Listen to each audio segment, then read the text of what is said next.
پھر پولیس والے سے پوچھا جی کس کو پوچھ رہے ہیں؟ مولانا جرجیز کو دیکھا، ابھی تو یہی تھے. 2 قدم ہم ہٹ گئے اور پھر ہاں کیا پوچھا آپ نے؟ کہ مولانا جرجیز کو دیکھا، ابھی تو یہی تھے. اب وہ کیا سمجھا؟ ارے ابھی تھے، بچ گئے. جھوٹ نہیں ہے، حقیقت دیکھا جائے دماغ سے سوچو تو یہ جھوٹ نہیں ہے، لیکن قرآن و حدیث کی روشنی میں دیکھا جائے تو یہ جھوٹ ہے. یہ جھوٹ ہے کیونکہ اس نے مولانا جرجیز کو پوچھا اور آپ جانتے ہیں کہ وہ کیا پوچھ رہا ہے اور کس کو پوچھ رہا ہے. آپ کا جواب سیدھے سیدھے یہ ہونا چاہیے تھا کہ ہاں میں ہی ہوں. آپ نے کہا ابھی تو یہاں تھے. آپ نے اس کی بات کا سیدھے سیدھے جواب نہیں دیا، گھما کے جواب دیا. اللہ تعالیٰ کیا کہتا ہے کہ جب بھی بولو تو سیدھے سیدھے بولو، درست بولو. یہاں یہ نہیں کہا جا رہا کہ سچ بولو. مولانا جرجیز صاحب کوئی بزنس کرتے ہیں، مال لاتے ہیں، مالدہ بیچتے ہیں، کلیا چک بیچتے ہیں. اب ہمارے اٹاوا میں کوئی آدمی مجھ سے کہتا کہ صاحب مال لے کے، ارے کل کہاں تھے؟ میں نہیں بتانا چاہتا کہ کلیا چک تھا، میں نہیں بتانا چاہ رہا ہوں کہ میں مالدہ تھا. اب وہ پوچھ رہا کہ بتاؤ کل کہاں تھے؟ 12 بجے آپ کہاں تھے؟ میں جھوٹ بھی نہیں بولنا چاہتا ہوں. میں نے اس کو کہہ دیا زمین کے اوپر تھا، آسمان کے نیچے تھا. حقیقت میں دماغ لگا کے دیکھا جائے تو یہ جھوٹ نہیں ہے. ارے میں تھا تو زمین کے اوپر ہی تھا اور آسمان کے نیچے ہی تھا. لیکن سچائی یہ ہے کہ یہ جھوٹ ہے، کیونکہ یہ تو وہ بھی جانتا ہے کہ آپ زمین کے اوپر تھے اور آسمان کے نیچے تھے. وہ یہ نہیں جاننا چاہتا ہے کہ آپ کس زمین کے، اور یہ جاننا چاہتا ہے کہ آپ دن کے 12 بجے کون سے شہر میں، کون سے مارکیٹ میں، کون سے بازار میں تھے.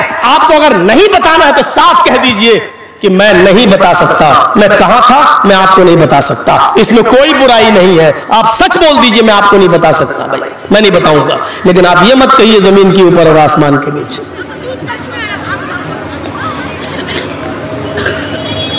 اس طریقے سے بہت سے لوگوں نے بہت سے مسئلے حل کر دیے، بہت سے بڑے بڑے مسئلے حل ہو گئے. قرآن کہتا ہے یا ایھا الذین آمنوا اتقوا اللہ حق تقاتہ ولا تموتن، یا ایھا الذین آمنوا اتقوا اللہ وقولوا قولا سدیدا.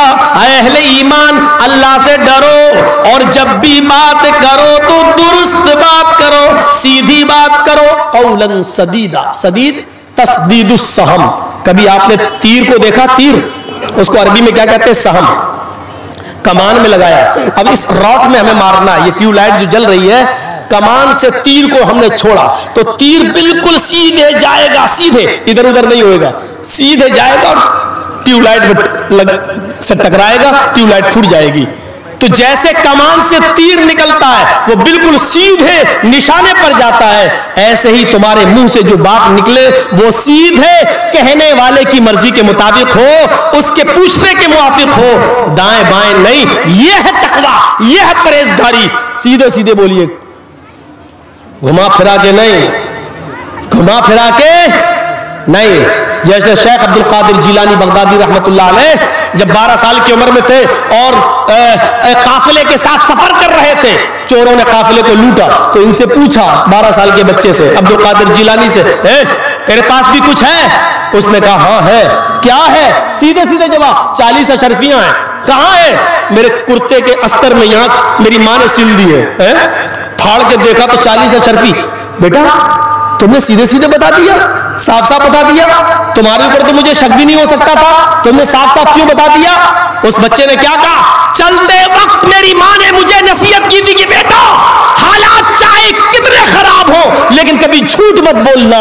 ماں اپنے 12 سال کے بچے کو چھوڑ رہی ہے اور قافلے کے حوالے کر رہی ہے تو اپنے 12 سال کے بچے کو تقوی کا درس دے رہی ہے، اللہ سے ڈرنے کا درس دے رہی ہے.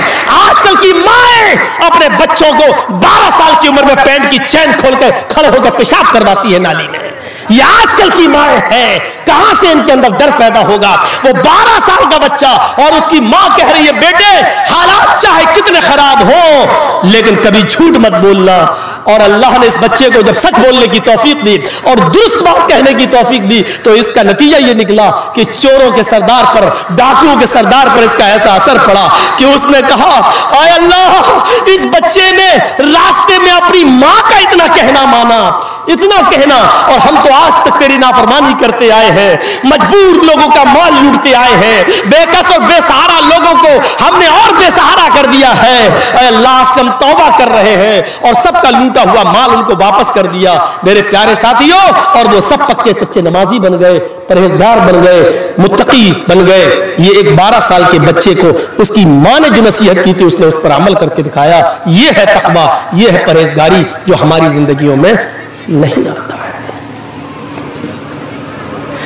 یا ایھا الذین آمنوا اتقوا اللہ, اب ایک اور آیت سنیے, یا ایھا الذین آمنوا اتقوا اللہ ولتنظر نفس ما قدمت لغد. اے ایمانوں والو, اے اہل ایمان اللہ سے ڈرو اور سوچو, غور کرو کہ کل قیامت کے دن کے لیے تم نے کیا تیاری کی ہے, کل قیامت کے دن کے لیے تم نے کیا تیاری کی ہے. یحییٰ ابن ایوب خراسان کے دروازے کے باہر بیٹھ جاتے ہیں. خراسان کے دروازے کے پاس ایک قبرستان ہے, اور سنیے بڑا دلچسپ واقعہ سنا رہا ہوں آج آپ کو. خراسان کے دروازے پر بیٹھ گئے, روزانہ یہ بیٹھ جاتے تھے اور وہاں سے قبرستان سامنے دکھائی دیتا تھا. یہ روزانہ رات میں خراسان کے دروازے پر بیٹھ جاتے تھے اور رات کے اندر قبرستان کا دیدار کرتے تھے. قبرستان کا دیدار کرتے تھے, اندھیرے میں قبروں کو دیکھتے تھے اور اپنی موت کو یاد کرتے تھے کہ ہمیں بھی ایک دن یہاں آنا ہے, ہمیں بھی ایک دن یہاں دفن ہونا ہے. ہم اور آپ بھی تو مٹی رہنے جاتے ہیں, ہم اور آپ بھی تو قبرستان سے گزرتے ہیں, لیکن کبھی موت نہیں آتی, کبھی یاد نہیں آتی. مٹی بھی دیتے ہوئے ہنستے بھی, مٹی بھی دیتے جا رہے ہیں, کھلکھلا بھی رہے, کوئی موت کا احساس نہیں ہے. یحییٰ ابن ایوب روزانہ قبرستان اندھیرے میں بیٹھتے اور قبروں کا دیدار کرتے اور اپنی موت کو یاد کرتے. ایک دن بیٹھے ہوئے قبرستان پر بیٹھے, دروازے پر بیٹھے ہوئے, جب رات کافی گزر گئی, 2/3 رات گزر گئی, 2 حصے رات کے گزر گئے, سائیں بیتنے لگی, جنگل قبرستان کے اندر اندھیرا چھا گیا. تو یحییٰ ابن ایوب اب قبروں کو دیکھ رہے ہیں. ایک دن ہمیں بھی یہاں آنا ہے. اچانک ان کی نظر قبرستان پر ایک آدمی پر پڑی جو کمبل اوڑے ہوئے ہیں, اپنے سر پر کمبل ڈالے ہوئے ہیں اور اپنی آنکھوں کے علاوہ پورا چہرہ چھپائے ہوئے ہیں اور کمبل اوڑے ہوئے ہیں. وہ کبھی اس قبر کو دیکھتا, آگے بڑھتا, دوسری قبر کو دیکھتا, پھر آگے بڑھتا, تیسری قبر کو دیکھتا, پھر آگے بڑھتا, چوتھی قبر کو دیکھتا, پھوٹی ہوئی قبر ہے, ٹوٹی ہوئی قبر ہے, پھوٹ گئی ہے, ٹوٹ گئی ہے, اس قبر کو دیکھ کر وہیں پر بیٹھ جاتا ہے. چہرہ چھپایا ہوا ہے, آنکھیں کھلی ہوئی ہیں, اور اس طرح بیٹھ جاتا ہے. اس پھوٹی ہوئی قبر کو رات میں بیٹھ کے دیکھ رہا ہے. یحییٰ ابن ایوب کہتے ہیں اللہ یہ کون آدمی ہے جو رات کے اندھیرے میں اتنی قبروں کو دیکھنے کے بعد ایک قبر پر جا کر بیٹھ گیا ہے, دیکھیں یہ اتنی رات میں کیا کرتا ہے. یحییٰ ابن ایوب اٹھتے ہیں, چلے اس آدمی کے پاس, یہ قبر کے پاس بیٹھ کر کیا کر رہا ہے. آگے بڑھتے ہیں, کیا دیکھتے ہیں کہ وہ آدمی پھوٹ پھوٹ کے رو رہا ہے, آنسوؤں سے رو رہا ہے, اس کے آنکھوں سے آنسو گر رہے ہیں اور ان ہڈیوں کو دیکھ رہا ہے, ٹوٹی پھوٹی ہڈیوں کو دیکھ کر کہتا جا رہا ہے اے ہڈیوں کل تم میرے جیسی تھی اور کل میں تمہارے جیسا ہو جاؤں گا. اے ہڈیوں کل تم میری طرح تھی اور کل میں تمہاری طرح ہو جاؤں گا. اے ہڈیوں کل تم میرے جیسی تھی اور کل میں تمہارے جیسا ہو جاؤں گا. وہ یہ وظیفہ پڑھ رہا ہے, یہ گاتا جا رہا ہے, یہ کہتا جا رہا ہے, لیکن ہے کون؟ یہ تو چہرہ چھپائے ہوئے.